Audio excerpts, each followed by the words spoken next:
there are only three real jobs that the Labour government has to focus on in the next 3 years, and that's to beat Farage, beat Farage, beat Farage. That's all that matters. We're now trying to rebuild structures of accountability that make it possible for people to, lead and practice government, but also don't make them appear to just glide frictionlessly through the process of accountability and justice. It is difficult.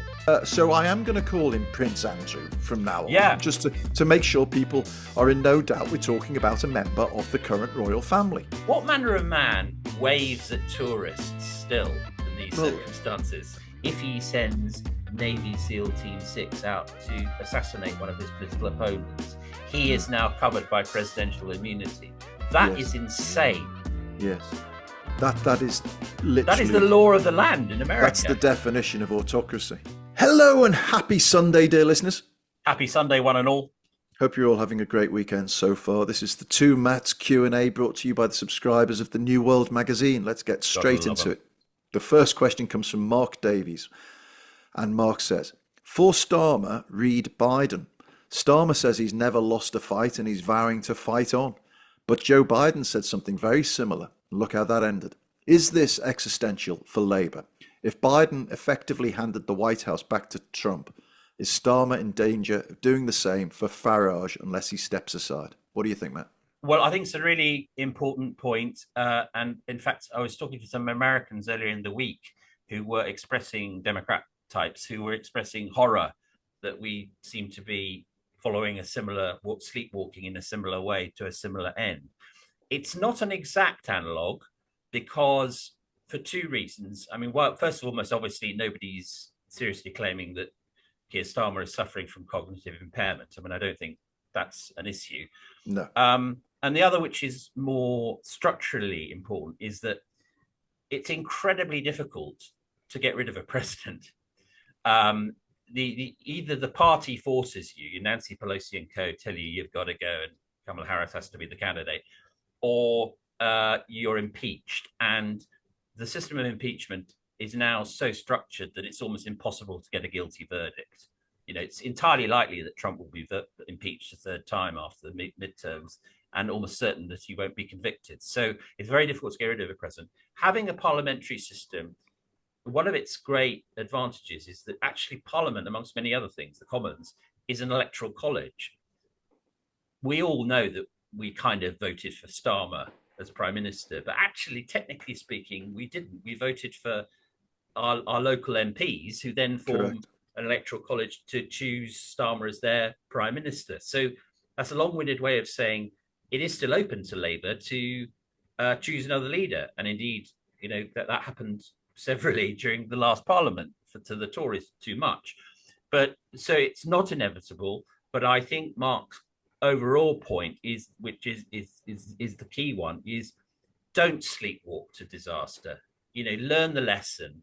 Don't hand power in this case to Nigel Farage. It doesn't. I mean, I don't want to big up Trump, but Trump is a figure who has bent the shape of history, right? Yeah, for good or ill. Farage is not. I mean, he was very important to Brexit, but he is not in that league. It is crazy that he might be Prime Minister when you think about it. Crazy. Yeah. Shouldn't happen. Yeah, I agree completely. And I think to Mark's central point, he's absolutely right that there is it is not just an existential risk for Labour, it's an existential risk for the country. Yeah. And what Mark touches on, I think, is the similar characteristic within Starmer that existed within Biden, which is that I'm going nowhere, and there's a stubbornness. And stubborn can be great if it's allied with, realistic conviction and delivery, but it's not great if it's just dog in a manger stubbornness. I'm here and I'm staying here. And there was a lack of self-awareness with Joe Biden, and obviously for possibly medical reasons, that he was cognitively impaired. But there is, I fear, a lack of self-awareness with Keir. Yes. And that, he's not asking him the only question that we think matters, which is, can I beat Farage? Now, I had friends of Keir Starmer email me during this whole thing last week saying, a good man is being brought down by bad actors and the media and all of this business, none of whom could lick his boots when it came to integrity. And maybe not, but I didn't really think it was the salient point. I just thought it's not about fairness. It's not about, I don't, someone said, if he goes now, he'll regret it for the rest of his life. And maybe he will, but Yeah, for them, that's life. that's not, I don't want the whole country to regret for the rest of our No. lives that he didn't go. So, I think the other lesson from Biden was contained in Jake Tapper's brilliant book Original Sin, which was that he was himself clearly the principal cause of the problem, but he was surrounded by enablers who either shielded him from scrutiny or basically lied to the nation and the rest of the party about his fitness. And the analog here is the Labour movement mustn't kid itself. If it keeps Starmer, it's making. I mean, let's not put it any. It is really making a big wager. yeah, yeah. I said in the newsletter to subscribers this week that there are only three real jobs that the Labour government has to focus on in the next 3 years, and that's to beat Farage, beat Farage, beat Farage. That's all that matters. Okay, next question. All right, Mark Grinley from Glasgow. The question is, why does no one ever seriously discuss the other great Labour mayor as a potential prime minister, other than Andy Burnham? Sadiq Khan seems less divisive nationally, has a stronger electoral record, and doesn't carry Andy Burnham's long history of clashes with party leadership. And as the old line goes, never reward treachery. Are we overlooking Khan? And if Starmer really is vulnerable, would the markets panic at the prospect of a leadership contest? So it's a great and interesting and intriguing question because Sadiq Khan has got, well, I mean, obviously, if you ask Donald Trump, he's allowed London to become a third world shithole where everybody's, at risk of stabbing death as soon as you leave your front door, which, of course, as anybody who lives in London knows, it couldn't be further from the truth. It's never been safer. But he's articulate, he's passionate, he's a great Labour figure. He has a history of carrying out with conviction things that people have found painful. When if we're cleaning up the air in London. Yeah. He's expanded the ULEZ zone, and many people say that tripped up Labour at a by-election. It was the dislike of Khan's kind of insistence that he'd see these policies through, regardless of the day-to-day political damage they may inflict. And frankly, that's what I think is exactly what we need at this point in time. Yeah, I agree. Somebody with the guts to say, look, I know you don't like it. It might make me unpopular for the next 6 months, but we're going to do it and you'll see, and that's what you've got in Sadiq Khan. Now, maybe on the downside, because of the relentless propaganda that's been thrust on him, the rest of the country might not have such a positive view as some of us who actually live under his mayoralty do. So maybe in the polls he'd be less appealing than Andy Burnham, but maybe for all the wrong reasons. Frankly, either of them I think would be a great sub for Keir Starmer. I can agree more. I mean, I think Sadiq is a big beast. I think he's a really impressive statesman-like character, and in fact, I think it shows that that's the case, that he's got into Trump's head. Yes. The fact that Trump has noticed, not just noticed, but has a real obsession with the mayor of London is entirely to Sadiq's credit. I mean, the only, other than Islamophobes who we can sort of put on one side, because they wouldn't vote Labour anyway, I'd assume. The case against Sadiq that's made inside Labour is, well, he's a bit too London, and we need to broad. I think that's to underestimate the sophistication both of Sadiq and of the voters. I don't think, I think, obviously Andy Burnham is a very, he's a man who's very proud of his northern roots, and he understands that the whole of Britain. But I don't think Sadiq is kind of, this wokerati, restaurant obsessed, elitist figure. I think he's very national, understands the nation and its discontents, and I actually think he'd be a very good prime minister. You know, Do you I think do. is it a lack of ambition then? Do you think? Well, I mean, that really is the question. I think that I mean, this has definitely been discussed in his inner circle quite often Yeah, over the years. Is, you know, how long do you want to go on, and what next? And so far, it would appear the answer is, I like this job. I think. I mean, I think even more than Burnham, Sadiq has enjoyed. There's a sort of global network now of mayors who get yeah, together and talk about really crunchy, hyper modern problems. You know, how do you do climate change in a big city? How do you make transport work? You know, yeah, he was the guy who finished the Elizabeth line, um, and I think he enjoys that. And I think there's part of him that thinks, you know, if I was prime minister, I would really lose the power to do stuff. yeah, But at the same time, you know, because as we keep saying, we live in an emergency hour. It seems to me that, you know, he's served London very well, and it would be wonderful if he was in the frame at least for going up one level to serve the yeah, nation. yeah. And I definitely think whether or not he, ever ran for prime minister or not, but somebody like him, it's odd that he doesn't play a bigger role within Yes, national discussion. I Him and completely agree. Burnham. Why doesn't Keir Starmer have these big hitters in around the table? Not the cabinet, all right, but around the table.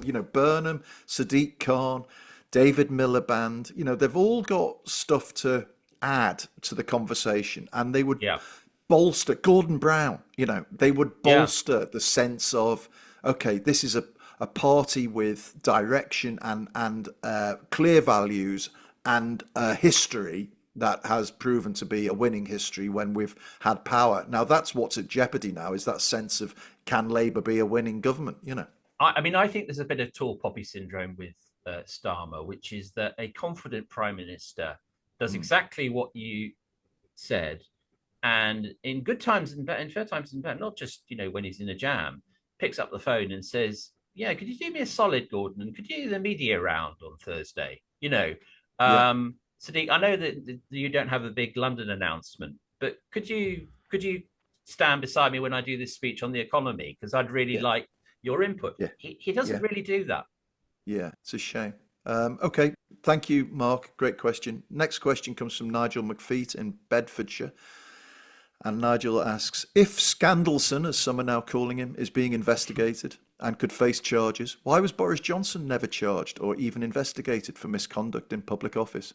Given the litany of lies and rule breaking during his time as Prime Minister, why does one man face potential criminal scrutiny while another walked away politically bruised but legally untouched? Well, it's a good question. Actually, he wasn't legally untouched No, he because wasn't, was he? um, he was interviewed under caution over the Partygate stuff, and in April 22, he was issued with a fixed penalty notice, as indeed was Rishi Sunak, over the birthday gathering in June 2020, which made him, uh, to this date, the first sitting UK Prime Minister ever to have been convicted, Yeah. broken the law. So he didn't. He also was in, it wasn't a full police investigation, but this is going back to when he was London Mayor. Do you remember he had a relationship with a tech entrepreneur called Jennifer Akuri? Yes. He insisted it was entirely professional. There was a scandal over whether he'd failed to declare a conflict of interest because she received some public money and some access. The Met had a look and couldn't find anything that they could prosecute. So Yeah. that was that. The other one, just for completists, is that Blair was interviewed under caution after he'd been prime minister over the cash for honours scandal. Nothing eventuated from it, but Yeah. I mean, I think that there's a general feeling around, and I understand this, that Boris Johnson kind of got away with it. You know, that Yeah. probably there was a lot more, but, you know, strictly speaking, he was collared. Yeah, I am also. I mean, look, I am uncomfortable about. Obviously, anybody who knows me knows I am not You're a not a great fan of Boris. Boris Johnson, but I am uncomfortable about somebody being criminally prosecuted for decisions they made as prime minister, even if they did lie about them at the time. because there, you know, the part and parcel of being prime minister is making a lot of decisions and getting some wrong. Now, it's very easy to point at the people you really don't like, and I don't like Boris Johnson, and say, right, lock him up. But, equally, what do we then say about Tony Blair and Iraq? Should he be prosecuted? A lot of people will be nodding vigorously and saying, yes, he should be locked up. But there comes a point where they'll all be bloody locked up, and then who wants to go into the job? Yeah. It is difficult. I've always thought there should be a criminal offence of knowingly lying to Parliament. Yes. Now, there isn't, to my knowledge. If there was and people were held accountable for it, that might be a game changer in how people go about Well, I the mean, business. if the Hillsborough law is Exactly. applied, Yeah. properly, it could be a game changer. Yeah. I mean, I hear exactly what you say. I'm nervous of anything that sounds like immunity, Yeah. because I was actually very much in favour of the fixed penalty notices to Johnson and Sunak. Some people were furious because it was just a bit of cake and everything, but actually, it really mattered that the people responsible for Partygate and involved in it Yeah. were in some way punished. I Yeah. do feel that, but I also think you're right that you can't make it impossible for people to be leader of the country. But we are equal in the eyes of the law. Yeah, no, listen, it is very difficult, and I totally agreed with the fixed penalty notices. Yeah. There was a specific breach. If Keir Starmer's driving to the Arsenal on a Saturday and is caught doing 30 in a 20 zone, then Right. obviously he gets a ticket. If you're sitting there having a party during lockdown, obviously you get a ticket. But if you say something that is an untruth to get you around a corner, that is politics. Yes. I mean, I And suppose you'd have to lock them all up, is my it point. depends. It depends on. I mean, I suppose as in all things in criminal law, it depends on consequence. If the Yes. consequence of the lie is people lost their lives or people lost a huge amount of money when they shouldn't have, Yeah. then that's different, I think. And Yeah. I think to be honest, because we're now living in a world where trust is absolutely in the gutter, Yeah. we're now trying to rebuild structures of accountability that make it possible for people to, lead and practice government, but also don't make them appear to just glide frictionlessly through Yeah. the process of accountability and justice. It is difficult. In the course of my answer, I'm not convinced by my own thinking on this, so I'm gonna do a No, little bit more thinking. I think it is, but I mean, like all good questions, it's nuanced. It's Yeah. Yeah. what I don't think you could have is what Trump has managed to squeeze out the Supreme Court, which is that he can do anything. Literally, the question that was put by his lawyers to the Supreme Court, who assented to it, was if he sends Navy SEAL Team 6 out to assassinate one of his political opponents, he Mm. is now covered by presidential immunity. That is Yes. insane. Yes. That is That is the literally law of the land in that's the America. definition of autocracy. I Yeah. mean, Yeah. Incredible. people say, will he become a dictator? I mean, Mm. He how is. is he not? Yeah. All right. Listen, we're going to take a very quick break and come back with more of your questions in a mo. Welcome back, dear listeners. So The this next is question, from Susanna. Yeah. Susanna. John Bleasdale wrote a brilliant piece. How brilliant was it? In your magazine about the Epstein files and the Kubrick film Eyes Wide Shut. In it, he made a passing comment about why we should all continue to call Andrew Mountbatten Windsor Prince Andrew. Because why should the royal family just be able to shrug off the scandal like this? What do the Matts think? Prince or no prince? Direct, Matt. I'm so glad Susanna wrote in, and I wasn't the only one to think this when I read that piece, because it was sort of it was, as she says, it was a passing comment about it in an otherwise brilliant piece about. Towering piece. Yeah, absolutely fantastic. It's up online, folks, if you want to read it, and if you're interested in the parallel between Eyes Wide Shut and the Epstein files, it's staggeringly good. And John Bleasdale's just a brilliant, brilliant writer. But in the middle of Superb. this piece, he says, "I'm going to call him Prince Andrew because."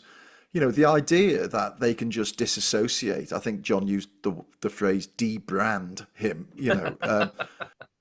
Just when it suits them, when it's convenient to suit Yes. them.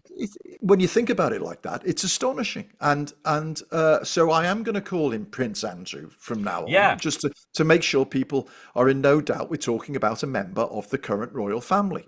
It was interesting, wasn't it? Because of course, when they stripped him of his titles, the process began in October. It was sold as strong action by the monarchy, but of course, Yeah, you're absolutely right, and John is absolutely right. That what it was actually doing was putting air between the firm and and Prince Andrew. I mean, I think yeah, I'll probably settle on the former Prince Andrew just for yeah, reasons of accuracy. But I do yeah, think you're right, Matt. The word Prince must be in there yeah, because totally. he's still living off. He's not publicly funded anymore, but he's still living off his brother, and he's still going to be living in a cottage at the furthest Yeah, Alta Bethune of Sandringham or wherever it is. yeah. So Prince. Yeah, and also I would just say that the reason I'm keen to carry on the attachment of that title is that his behavior didn't exist in isolation either. It's No, like, exactly. we've got to remember that it was the Queen who paid 12 million quid out of her personal money to get him That's off the right. hook from Virginia Giuffre's lawsuit, right? Yes. Now, God bless her memory and all of that, and I understand a mother trying to Yes. look after a son, especially one that she might have been blinded to his faults because she was enamored with him. He was by all accounts the favourite of the children, but nevertheless, she paid off Virginia Giuffre's lawyers to make it go away. Totally. So that is a problem for me. The current king has murmured that he's deeply concerned and all of this business, but they haven't taken any real substantive issue towards justice. What they've done is distance themselves from him in a PR way. Well, wait, Who's driving this? The king or the king's PRs? well, This is all PR nonsense. This no Prince Andrew. I mean, really, I mean, as Anthony Jeselnik, one of my favorite stand-up comedians, once said, "I don't want your fucking thoughts and prayers," right? Yeah, right. It's The like, one, in a sense, it would be weird. It would be weird if they didn't say that they're concerned about the industrial scale rape of minors by Jeffrey yeah, Epstein and the involvement of a man who, until yeah, not long ago, exactly. was in the line of succession to the fucking throne. Yeah, Yeah, you should be concerned, but that's not enough. I mean, yeah, a statement is just a statement. yeah. The one I think who does get it, and I don't know why beyond body language. I've seen a few clips of it. Is William Yeah. who I think there's one clip in particular where Andrew's trying to crack some gag to him at some gathering, and William Yes. could not look more uncomfortable Well, at this reptile by his side. I mean, without becoming morbid, he is, uh, his father became king a lot later in life than the Queen did. Yeah, His father is ill and appears to be in remission, yeah, but some of his language recently in speeches and documentaries and so on has been sort of, you can see he's a man making peace with mortality. I don't mean he's going to die tomorrow. I wouldn't wish that on anyone. But the reason I say all that is that there's there's not going to be, I mean, actuarially, there can't be that long reign that we yeah, had with Elizabeth II, which was a very, very significant part of the monarchy's recovery from the disasters of the abdication crisis. yeah, So William must be looking and thinking, every succession, however smooth, however well liked the new monarch is a big moment of test for the yeah, institution. I mean, it does rely on some form of nebulously expressed common assent. And he must be looking at Andrew and thinking, this might become all very real for me, William, very soon, or yeah, relatively soon, in a matter of years or whatever. And you are sticking around like a foul stench. I don't want you around. yeah, Quite right. yeah. I think if William had his way, he'd be reconstructing the scaffolding at Tower Hill in I readiness. think so. And also the more one talks about it, there's something disgusting in Andrew's. The fact that he's not living somewhere obscure already is Yeah, amazing, yeah, isn't it? yeah, yeah. And his, as I say, I mean, what manner of his man? wife. Ugh. What manner of man waves at tourists still in these Well, circumstances? the manner of man who is a fucking idiot, who, Yeah, and but that really, almost, I don't want to let him off the hook too much, but a real wrong 'un as well, yeah, But he is at base an absolute fool, this guy, yeah. I as think he should anyone be a who's fool met him knows. living elsewhere.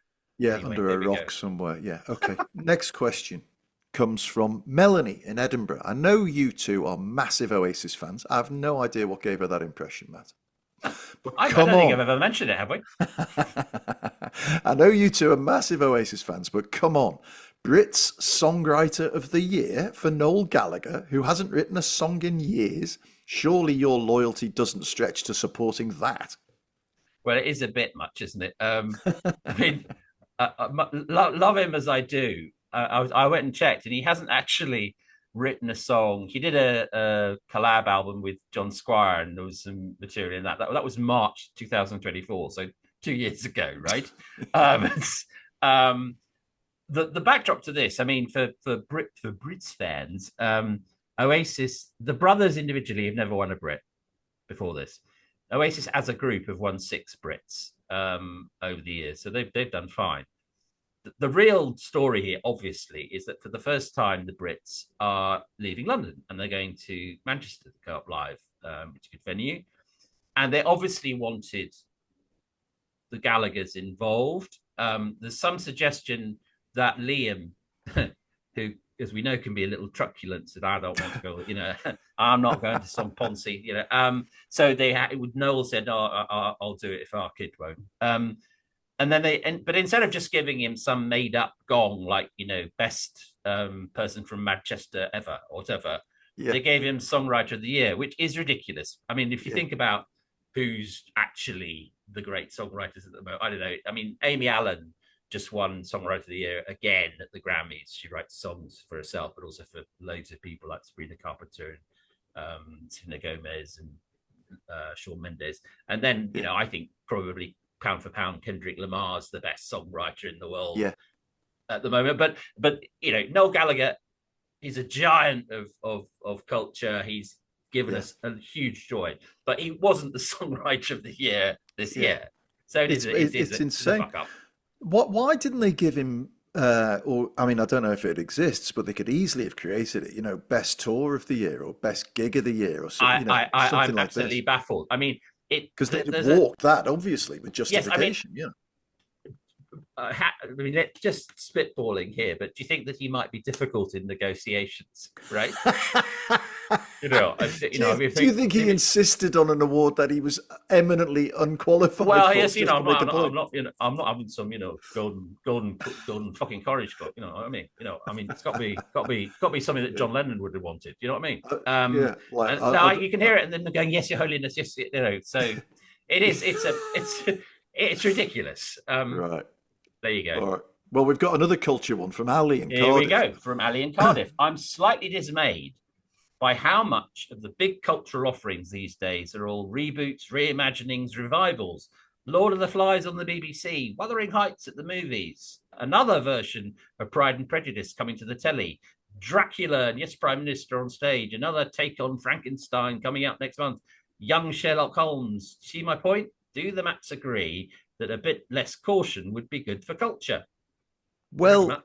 I don't agree, actually. I think it's testimony to the power of the story. And nobody says, oh, why don't they just wind in that Shakespeare bloke? Honestly, God, Enough already. 400 years they've been No, banging no. on. I mean, the most powerful thing I've seen lately on video was Ian McKellen doing Yeah, yeah, a speech, a short speech from a Shakespeare play I didn't even know existed, yeah. It was called amazing. I can't even remember what it was called now, but it was like a collaborative play that apparently he'd written towards the end of his life, or he'd written this part in it. And if you haven't seen the bit where McKellen does this, was it on the Stephen Colbert show? Yeah, and he stands up and he does this thing about the strangers, about the It's, migrants, it's and absolutely riveting. it is honestly, if you can watch that without the hairs on the back of your neck going up, then you're dead. Basically, it's astonishing. And anyway, I think all of the stories the Lord of the Flies, Wuthering Heights, Pride and Prejudice, all the ones that are mentioned in this question are just fantastic stories, and I could see great interpretations of them time and time again. And I would also contest that there is a lot of great original stuff Well, coming exactly, up, yeah. and so no, add it into the mix. The only other thing that I thought was there's a slight analogy with is I happened to stumble on the Rolling Stones greatest top 500 pop songs of all time, right? And Right, it's right. this list, and they do various iterations of it over the decades. Yes, And yes. what's interesting is how it becomes more and more refined. So, for instance, I think I'm right in saying in 1998 or whatever the first one came out, the Beatles had 23 entries in the top 500. And Yep. in 2010, they only had 13. Now Right. they're still the biggest band Yeah. represented, Yeah. but the sort of barrier to entry Yeah. becomes Yeah. higher and higher. And all of these things have passed a huge barrier to entry, and good luck to them. I think it's I'm on the same page as you exactly. I mean, the Wuthering Heights debate has been fascinating in the last 10 days or so because I've seen a fair. There are about 30 versions of it. I've seen. I haven't seen all of them, but my favourite is Andrea Arnold's 2011 version, which is she's a great director. It's gritty. It's tough. It's hard. It was the first version to have actors of color playing Heathcliff because, as you know, Heathcliff's ethnicity is not really clear in the book and so on. So here comes Emerald Fennell with Kensington Camp, a sort of lurid primary colors, Hollywood stars, Margot Robbie, Jacob Elordi, Charlie XCX score. And you know what? It's just another take on the same story. I mean, Yeah, they can both coexist. And, I incline more to the Andrea Arnold version is still my favorite, but there's room for a sort of Valentine's Day rock video, super hyper designed version of it, because the novel is strong enough to take it. And to your point, yeah, that's the point about great stories is, yeah, Ali mentions young Sherlock Holmes. Now, I don't know whether this is a Guy Ritchie thing coming out Prime Video, I think next month. I don't know whether it'll be any good, but the point is that there's a reason we keep going back to Sherlock Holmes. It's because the source material is so good. So it wasn't yeah, just the modern version with Cumberbatch and so on. There was, I mean, House. People forget this, but House MD, which is arguably still the best police hospital procedural ever, was based on Sherlock Holmes. It was took yeah, Sherlock Holmes, Gregory House, Dr. Watson, Dr. Wilson, and put him yeah, in a New Jersey hospital. These stories can sustain reiteration, and in a way, that's how humanity has always told stories. yeah. That's how myth making begins. There should always be original material, and just to cheer up, Ali, just two or three things coming up to look forward to. There's an amazing film out now, Kristen Stewart's directorial debut called The Chronology of Water. There's on February the 20th, there's an absolutely stunning film starring Wagner Moura, who's one of my favorite actors, called The Secret Agent, set in 1970s Brazil. And there's a great play I'm looking forward to, the late Chadwick Boseman. It's opening at the Globe, called Deep Azure. Now, I could go on and on, but the point is, don't worry, there's tons of new stuff coming out. Yeah, They yeah. can coexist. I went to the Almeida the other night and saw a musical version of American Psycho by Bret Oh, Easton Ellis, fantastic. which was just wonderful, But when I read American Psycho, I never sat there You thinking never thought that was going to be. somebody's going to You be know looking at what? this, thinking how can we make a Broadway musical how out can of we this? how can we get a toe tapper out of this one? But they did, and it's magic. I guess there are some performances. I was just thinking, what do I not want to see a remake of? And it's because the performances in the original were so definitive Yes, that, yes, like, so if you think about The Godfather with yeah. Nail and I, Chinatown, I don't want to see another You version know, of that. it's such a good point, because one of the things that because I think about The Godfather too much. Men are always supposed to think about the Roman Empire. I think about The Godfather too much, right? And it is the case that at some point, I mean, I really don't want to think of this, but when Francis Coppola goes to sleep, I hope, with the heavenly fishes, because Mario Puzo is now not with us anymore. The intellectual property will revert to some horrific corporate entity, and I can't bear to talk about it, but that there's going to be sort of mini series, and what happened when Fredo was running, and oh god, it's Yeah, But no, there will be. There'll be a whole film called Fredo, and there'll be the like wacky adventures of Fredo. Timothy Godfather Chalamet 9. is Timothy Chalamet is Teen Fredo. Oh god, it's so depressing. I mean, broadly speaking,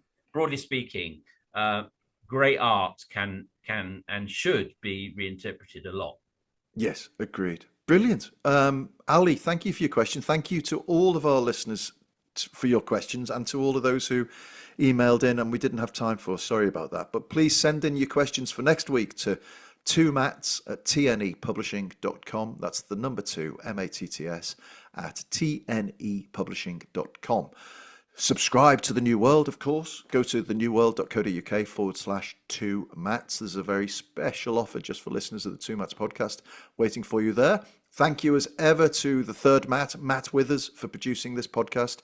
And until at least Thursday, maybe sooner, who knows, but at least Thursday, have a great week.